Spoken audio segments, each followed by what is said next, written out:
My dear brothers and sisters, one of our daily experiences is to wait. A few minutes ago, you waited for the Mass to begin. Coming here to the Manila Cathedral, you probably waited for your Grab. You waited for the public transport, or you waited for your driver to bring you here.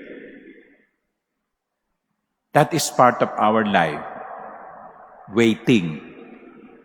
And the feeling that is attached to waiting, that comes with waiting, can vary depending on what you are waiting for or who you are waiting for. Waiting may be exciting because you will be waiting for you are waiting for your 13th month pay. Lapit na, no? Naibigay na ba? Hindi pa. You are waiting for that. You are waiting for the delivery ng Grab food and you are excited.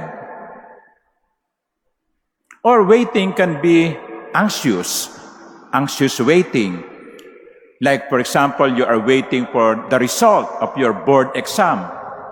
Did I pass? Or I have to take it again. Waiting can be also anxious when you are waiting for the result of your medical tests. Am I okay? Is the result good? Is my blood sugar okay? How is my cholesterol? So waiting for the results can bring about anxiety. And you can also be waiting with fear. Naghihintay ka ng may takot. Like for example, matatapos na ba yung gulo nila? O lalaki pa? Waiting is part of our daily existence. But waiting is determined by what we are waiting for or who we are waiting for. In the Gospel, Jesus was portraying a not so pretty scenario. Hindi masyadong maganda yung kanyang mga sinasabi. There will be desolation. Those who are in Judea must flee to the mountains. Those in the city must escape from it. Those who are in the countryside should not go to the city. And woe to the pregnant women and nursing mothers. Not a pretty sight. Because Jesus was predicting the end of Jerusalem. But towards the end of this same gospel, Jesus was saying, when this time comes, stand erect and raise your heads because your redemption is at hand.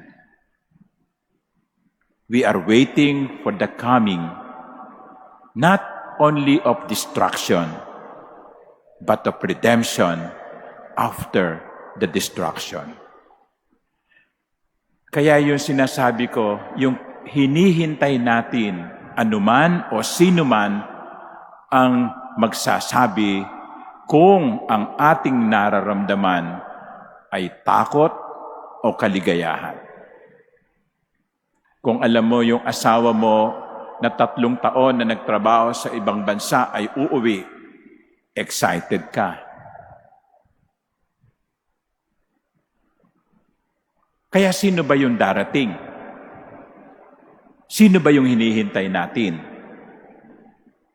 At dito sa Ebanghelyo, ang sinasabi sa atin, ang parating ay si Jesus. Ang darating ay ang anak ng tao. And therefore, there is no reason for us to be fearful of all these things that will happen because after these things have happened, Jesus is coming. Now, kung sa buong buhay mo, ina-anticipate mo yung pagbalik ni Jesus, Wala kang dapat ikatakot. Dumating man siya mamaya, o sa isang linggo, o sa isang taon. Pero kung ang buong buhay mo ay parang walang Diyos, wala kang pakialam, dapat kang matakot kapag darating na si Jesus.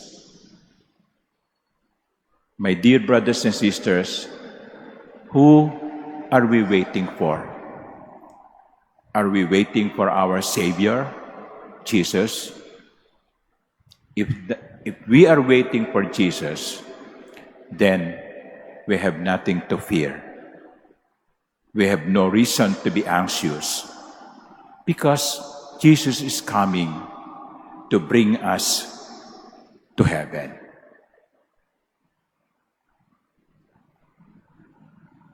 Let us wait for Him with joy.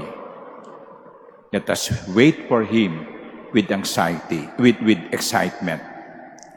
Because when He comes, it will be the end of life, but it will also be the beginning of life everlasting. Amen.